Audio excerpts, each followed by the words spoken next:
Sabana de la Universidad Nacional de Colombia. Es médico internista y neumólogo de la Escuela Colombiana de Medicina, especialista en medicina crítica y cuidado intensivo de la Universidad de La Sabana, neumólogo especialista en neumología de trasplantes del Hospital Valdebrón y la Universidad Autónoma de Barcelona, Masters on Health and Economy de la Universidad Pompeu Fabra de Barcelona, candidato a doctorado en biomedicina y medicina aplicada de la Universidad de Navarra y es miembro de la Academia Nacional de Medicina. Actualmente es director de cuidado intensivo y es el jefe del servicio de trasplante pulmonar de la Fundación Cardioinfantil y la Fundación Neumológica Colombiana. Es profesor de medicina de los posgrados de neumología y cuidado intensivo de la Universidad de La Sabana, también del posgrado de neumología de la Pontificia Universidad Javeriana y es profesor del posgrado de medicina interna de la Universidad del Rosario. Dirige el Centro de Investigación y Entrenamiento en Ventilación Mecánica, CVIM, de la Fundación Cardioinfantil y la Fundación Neumológica Colombiana. Doctor Barón, es un placer tenerlo con nosotros. Muchísimas gracias por aceptar la invitación a participar en el Congreso Colombiano de Infectología. Bienvenido. Joana, mil gracias a ustedes por la invitación. Y bueno, es un placer estar acá. Vamos a hablar de un tema que probablemente en esta época de pandemia se ha vuelto mucho más relevante. Siempre ha tenido una gran importancia, siempre hemos tenido muchas dudas e inquietudes en la manera en que diagnosticamos y tratamos esta patología y probablemente desde que se hizo una enfermedad de reporte obligatorio y un estándar de medición de calidad de las unidades de cuidado intensivo se convirtió en un reto mayor, porque por alguna razón las neumonías asociadas a la ventilación mecánica empezaron a disminuir en incidencia, pero no así las traqueitis asociadas a la ventilación mecánica. Y esas tasas de disminución de neumonía asociada a ventilador no se han visto reflejadas en una disminución del consumo de antibióticos. Estos son mis conflictos de interés para que ustedes los conozcan. Y bueno, claramente sabemos que la neumonía intrahospitalaria, asociada o no a la ventilación mecánica, tiene un alto impacto y genera una alta carga para el sistema de salud. No solamente en morbilidad, sino también en mortalidad y en los costos que genera la atención de esta patología. Y en la época de la multidrogoresistencia y la evolución que hemos tenido en los últimos años y probablemente muchísimo más en el último año por la pandemia y el manejo de antibióticos que se ha dado durante toda esta situación que estamos viviendo, pues la aparición de multidrogoresistencia en unidades de cuidado intensivo que lograban mantener un control adecuado de este tipo de gérmenes y con unas tasas de neumonía asociada a ventilación mecánica cercanas a cero, pues eso ya prácticamente que no existe una unidad de cuidado intensivo y menos las unidades de cuidado intensivo que han atendido pacientes con COVID. Estos son los datos que en general se reportan como más frecuentes en el mundo, de las Pseudomonas aeruginosa, la Cinobacter baumannii, las diferentes enterobacterias. Probablemente nosotros en nuestro país deberíamos sumar la presencia de Klebsiella como una de las etiologías más frecuentes y el estafilococo MRSA, que conocemos que hay ciudades que no tienen la presencia de este germen como una de las etiologías, pero hay otras donde fácilmente puede llegar al 40 o 50% como germen causal.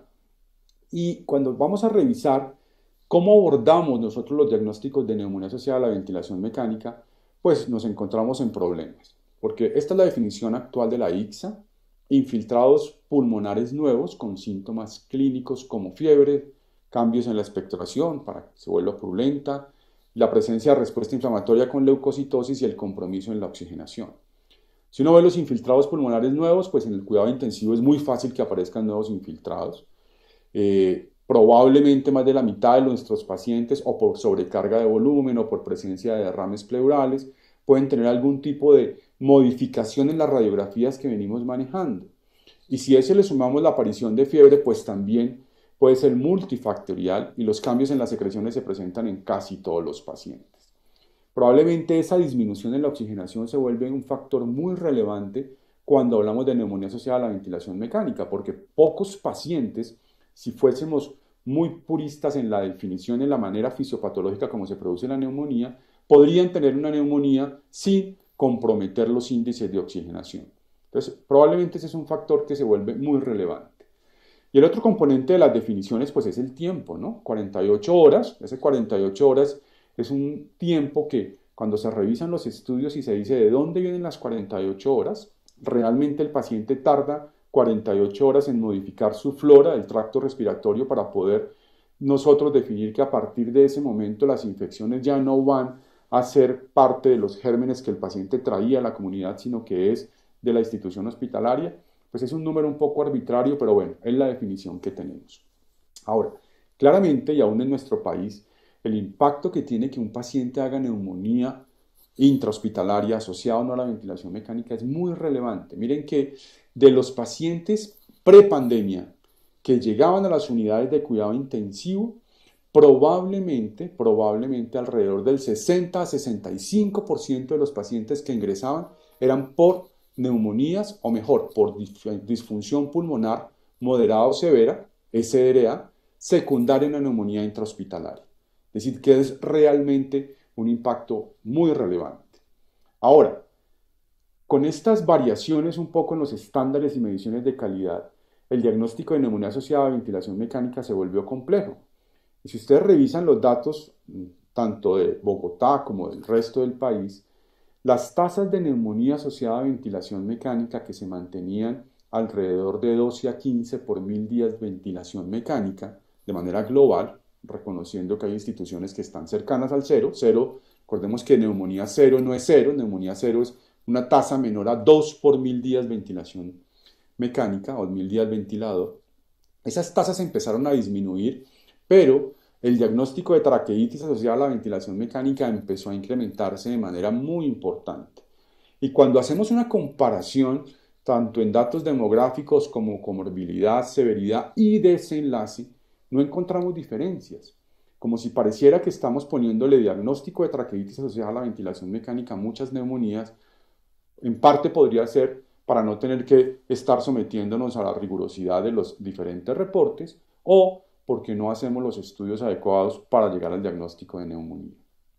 Múltiples publicaciones que demuestran el impacto económico que tiene el que un paciente desarrolle neumonía. Ustedes ven los tiempos de duración en un paciente con neumonía asociada a la ventilación mecánica versus uno que no la tiene, y probablemente los días de hospitalización, los días de cuidado intensivo y los días en ventilación mecánica prácticamente se doblan cuando se presenta esta complicación.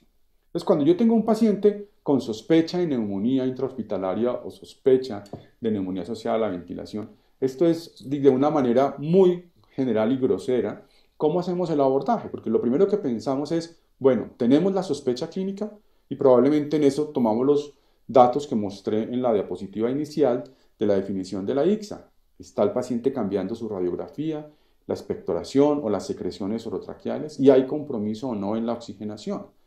Si yo defino que tiene esas alteraciones, doy el paso siguiente que debe ser obligatorio, es hacer estudios microbiológicos. Y vamos a discutir cuál es el mejor estudio microbiológico. Probablemente la respuesta sería el mejor estudio que tenga disponible, pero siempre hay que hacer estudios microbiológicos para poder en 3 o 4 días poder tomar decisiones en función de si el paciente requiere o no tratamiento antibiótico y si lo requiere, si el tratamiento antibiótico empírico que le he puesto a ese paciente es el tratamiento adecuado. Un factor que suma en estos momentos es que muy probablemente ante la aparición de la multidrogoresistencia, o más que la aparición es la masificación de este tipo de gérmenes, probablemente las pruebas moleculares cobran una relevancia fundamental y los pacientes que están en cuidado intensivo, las unidades de cuidado intensivo, deberíamos propender porque los laboratorios de microbiología tengan estas herramientas diagnósticas que son un apoyo fundamental. Ahora, siempre que ponemos un tratamiento, pues es un tratamiento empírico y eso debe estar basado en la epidemiología de cada institución, en los patrones de resistencia que consideramos. Y con esos tratamientos empíricos y con los estudios microbiológicos previamente iniciados, pues 48, 72 horas después podremos dirigir el tratamiento. Esa es como la manera global que es nuestro enfoque que tenemos de neumonía asociada a ventilador, siempre pensando en que la prevención es el factor inicial. Ahora, ¿cómo prevenimos la neumonía asociada a ventilador? Esta es una diapositiva que ya tiene varios años, 13 años, pero que muestra claramente cómo el riesgo de neumonía asociada a ventilador va en función del número de unidades deformadoras de colonias que yo tenga en mi cavidad oral o en el tracto respiratorio superior.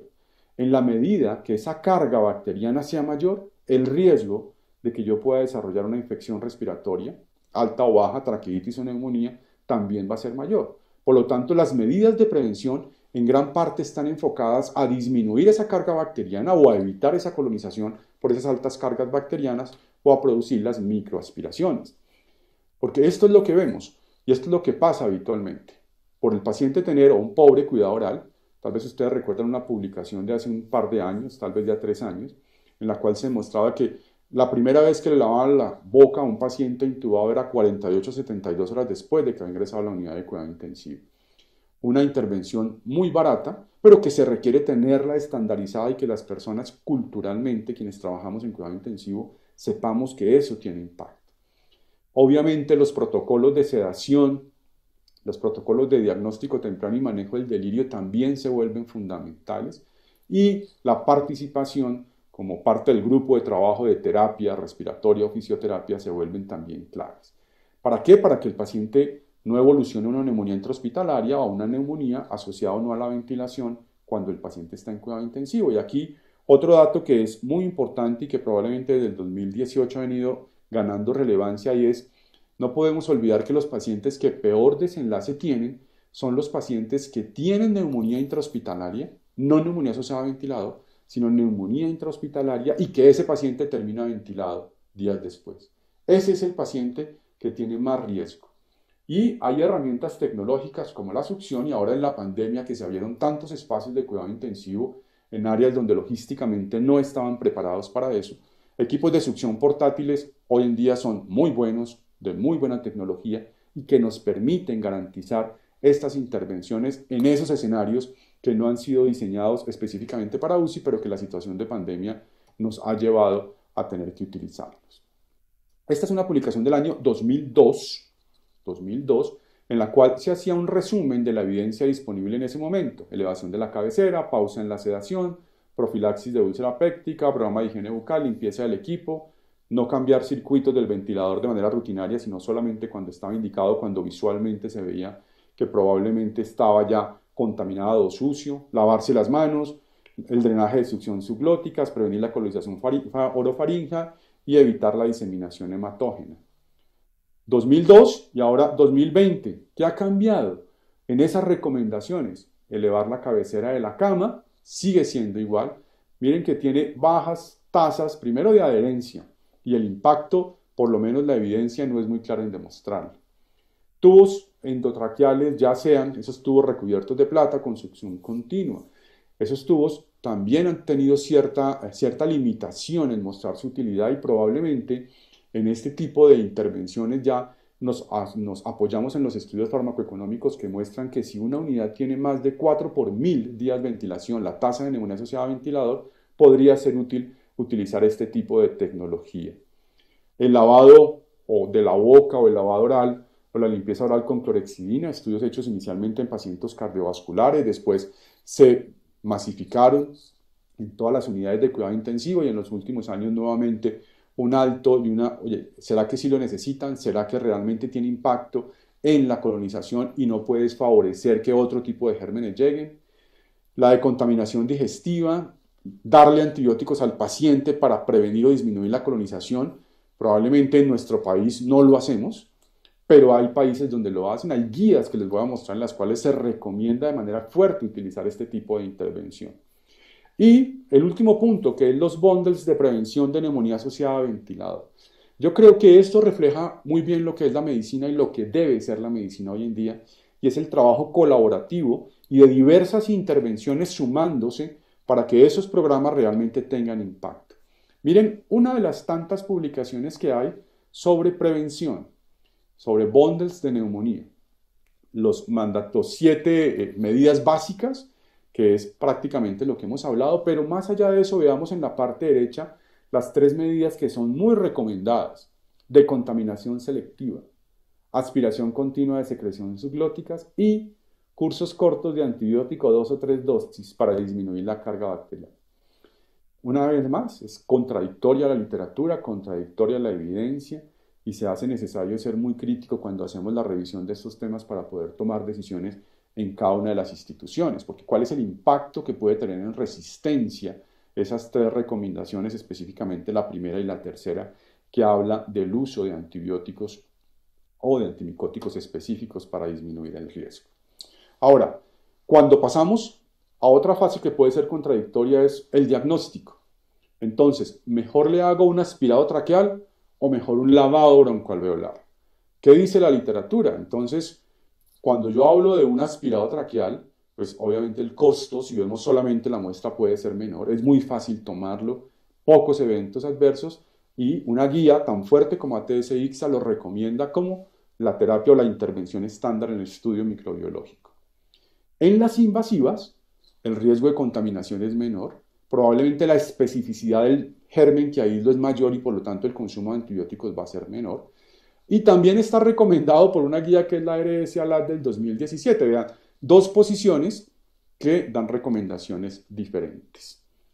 Probablemente la mejor intervención es la que yo tengo disponible. Si tengo un broncoscopio en mi unidad de cuidado intensivo y un grupo entrenado en hacer el procedimiento, pues yo creo que lo que hay que hacer es broncoscopia, pero si no cumplo con esos requisitos, mejor que ponerle antibiótico y hacer una broncoscopia 3 o 4 días después, donde ya la carga bacteriana ha disminuido y la posibilidad de aislamiento es menor, pues hay que hacerle un aspirado traqueal.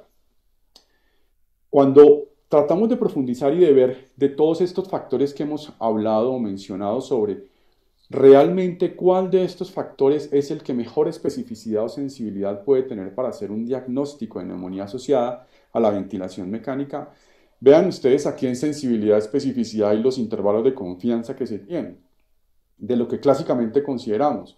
Fiebre, se cambian las secreciones, radiografías, leucocitosis, cultivos en el aspirado traqueal o endotraqueal y lavado broncoalveolar. Vean la sensibilidad y especificidad y miren que hay números tan bajos en la radiografía de tórax como 26% de especificidad y el número más alto que vemos en toda esta revisión está en la especificidad del lavado broncoalveolar y probablemente en la sensibilidad de la radiografía de tórax. Es decir, que nuevamente la necesidad de ser muy acuciosos cuando yo planteo que el paciente puede tener neumonía asociada a ventilador y en el replanteamiento 48-72 horas después con los cultivos para saber si mi paciente realmente amerita un manejo antibiótico, debe ser juicioso y estricto, riguroso para no estar o no terminar tratando una gran cantidad de pacientes que pueden no tener neumonía.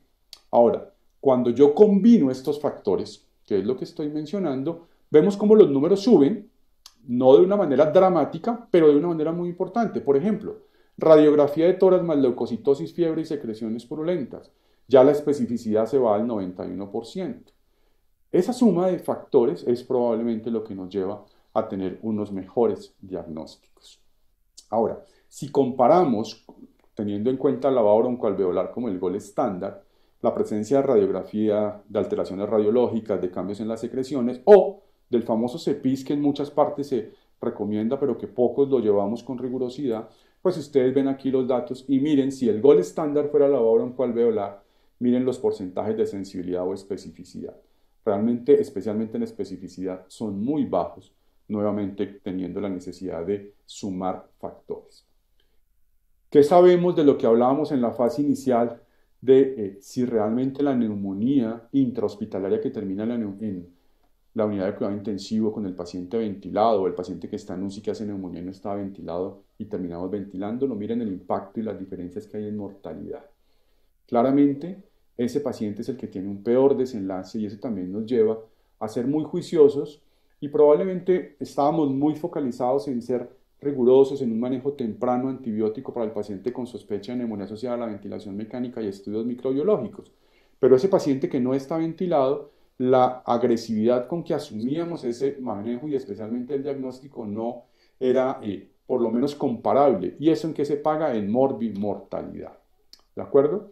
Ahora, cuando ya tengo esa sospecha y estoy ante el diagnóstico de neumonía, pues debo definir qué tratamiento antibiótico le voy a poner a mi paciente. La epidemiología local sigue siendo la clave. Vemos aquí las diferencias que hay entre las guías de la ICSA versus las guías de la RS-ALAT 2016-2017 que comparten el uso previo de antibióticos, los días de hospitalización, la presencia previa de choque séptico y básicamente esta diapositiva es para llamarle la atención sobre un concepto que es el SRA previo. El paciente que ha tenido SRA sale del SRA y después recae en la sintomatología. La sospecha de neumonía asociada a ventilador es importante y la posibilidad de multiresistencia también lo es. Y esto sí que lo hemos visto en estas épocas de pandemia. Entonces hay que estar muy atentos, porque si nosotros empezamos a usar antibióticos de una manera masiva, como lo hemos venido haciendo, esta es una publicación del Instituto Nacional de Salud que ustedes probablemente conocen muy bien. ¿Cuál fue el antibiótico que más se ha utilizado en cuidado intensivo durante la pandemia? Meropenem. Ya no vancomycin, que era el combo preferido. ¿Cuál es el antibiótico que más se ha utilizado en pisos? Ceftriaxona. Ya no ampicilbactam, como era previo a la pandemia. Entonces, la sospecha clínica, obviamente primero la prevención, segundo una sospecha clínica y estudios microbiológicos adecuados nos permiten tomar una decisión de qué antibiótico dar, y ese antibiótico tiene que ser muy temprano porque vean el impacto que tiene en mortalidad la demora en iniciar tratamientos antibióticos o el equivocarme en el tratamiento antibiótico empírico. Eso se vuelve fundamental, porque cuando ya llegamos a poner qué antibiótico le vamos a poner, pues podemos revisar varias de las guías que están publicadas. Esto realmente es alarmante porque vemos ya cómo hay recomendaciones de en determinados pacientes con ciertos factores de riesgo ya irnos con un espectro, casi que utilizando nuestras nuevas moléculas, que eso llevaría a que dentro de muy poco tiempo estemos también limitados. Si lo comparamos con otra guía como esta guía que es la europea, pues las diferencias son importantes. Yo creo que al final lo que hay que es conocer nuestra epidemiología local basados en nuestros estudios microbiológicos para hacer las recomendaciones en cada institución. Ya ni siquiera es en el país o ni siquiera en las ciudades. Cada institución tiene un perfil diferente que obliga a tener un reconocimiento de cuáles son los gérmenes, cuál es el patrón de resistencia y sensibilidad, y con base en eso definir el manejo. Solo para mostrarles, esto es nuestro programa de seguridad y calidad en el paciente con ventilación mecánica, dividido en 3 factores: actividades diarias, rehabilitación temprana y ventilación protectora. Y el bundle de neumonía está incluido entre las actividades diarias. Esto surgió como una necesidad cuando empezamos con la pandemia, donde veíamos un número de infecciones respiratorias que se incrementaba y se incrementaba casi que semanalmente, y entre más camas de cuidado intensivo abríamos, más estábamos enfrentados a esta complicación, y decidimos hacer un programa en el cual de manera rigurosa, rutinaria, diaria, estableciéramos qué estaba pasando con nuestro paciente y en estos focos que están mencionados acá, tratáramos de disminuir el riesgo, y realmente tuvimos un impacto muy positivo. Para concluir, no podemos olvidar la necesidad del abordaje interdisciplinario. La tecnología es fundamental y es tecnología básica, pero intervenciones como lavarle la boca a un paciente no necesitan ninguna tecnología y probablemente es una intervención muy costo efectiva. Los comités de vigilancia epidemiológica, los programas PROA y el liderazgo de los grupos tratantes es clave. Esa interdisciplinaridad debe generar intervenciones estándar que faciliten que haya una adherencia adecuada en las diferentes unidades de cuidado intensivo. Cada institución, cada unidad de cuidado intensivo es diferente, por eso hay que adaptar los recursos al tipo de pacientes que nosotros estamos atendiendo, identificando riesgos tempranos, generando medidas de prevención e intervenciones articuladas que logren de alguna manera disminuir las tasas de neumonía y que cuando se presenten podamos también controlar o tener un control a través de los programas de stewardship de antibióticos muy, muy bueno. Muchas gracias y bueno, si tienen alguna pregunta, quedo atento. Muchas gracias. Doctor Fabio, muchísimas gracias por su conferencia. Bastante interesante todas las recomendaciones que nos dio relacionadas con la prevención de neumonías asociadas a ventilador y pues el manejo de estas. Muchísimas gracias, doctor. Vamos a dar paso a nuestro tercer conferencista. Es un placer para mí presentar al doctor Mauricio Zuluaga Botero. El doctor Mauricio es ortopedista y traumatólogo, vicepresidente de Sociedad Colombiana de Cirugía, Ortopedia y Traumatología, Reconstrucción de Extremidades del Centro Médico en Banaco. Doctor Mauricio, bienvenido. Tiene la palabra. Doctor Barón, ¿qué opina usted ya que hablábamos de la importancia de identificar la microbiología, pues, de las infecciones, particularmente, pues, de la neumonía asociada a ventilación mecánica? ¿Cómo manejan en la fundación este tema? Me refiero a si el abordaje diagnóstico es exclusivamente microbiológico, es solamente con biología molecular, los hacen ambos, establecen comparaciones, ¿cómo se han aproximado al diagnóstico microbiológico de estas neumonías? Ok, nosotros, bueno, una época es un concepto es prepandemia y otro pandemia, porque obviamente en pandemia todos fuimos superados por nuestra capacidad instalada en recurso humano, en tecnología, y obviamente las intervenciones se modificaron de manera importante. ¿Qué hacíamos antes? Nosotros siempre entrábamos con broncoscopia, es decir, lavado broncoalveolar, porque hay muchos neumólogos, está el broncoscopio disponible de manera habitual y pues las personas están entrenadas en la toma de muestras. Entonces, ante la sospecha clínica, siempre broncoscopia. Y una vez identificábamos el germen, definíamos cuál era la sospecha. Nosotros, antes de pandemia, nuestras tasas de aislamiento de gérmenes BLE estaba por debajo del 8% y bueno, y de todo lo que es la familia de KPC, que sabemos que son un montón hoy en día, pues era mínimo, casi nulo, exceptuando todos los pacientes que llegaban remitidos que tienen un abordaje diferente. Entonces, siempre que pensamos en multiresistencia, hay unos algoritmos realizados por microbiología e infectología, en los cuales ante la sospecha hacemos pruebas de biología molecular para tratar de identificar cuál es realmente nuestra ecología y con base en eso definir los protocolos de manejo.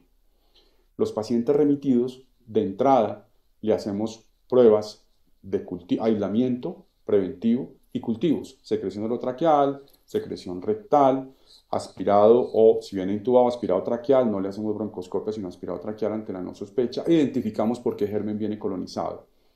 Esa colonización, si identificamos un germen de alta resistencia, especialmente estos KPC o AMC o algún otro tipo de estos tipos de esos mecanismos de resistencia, a ese tipo de gérmenes le hacemos las pruebas moleculares para tener una identificación clara. Eso nos permite tener datos y con base en esos datos realizamos nuestros protocolos de manejo. Pero yo creo que es prohibido en la fundación ponerle antibiótico a un paciente al que no se le haya hecho estudio microbiológico. Ocasionalmente, ahora en pandemia, casi que siempre entramos con aspirados traqueales porque no podríamos hacerle broncoscopia a la gran cantidad de pacientes que tenemos. Hubo un momento donde teníamos más de 100 pacientes ventilados, pues era muy difícil, el recurso humano estaba muy comprometido en la atención de estos pacientes y cambiamos nuestros protocolos aspirado traqueal, pero bueno, esperamos que esas situaciones tan dramáticas no las volvamos a vivir. Y en el aspirado traqueal, microbiología,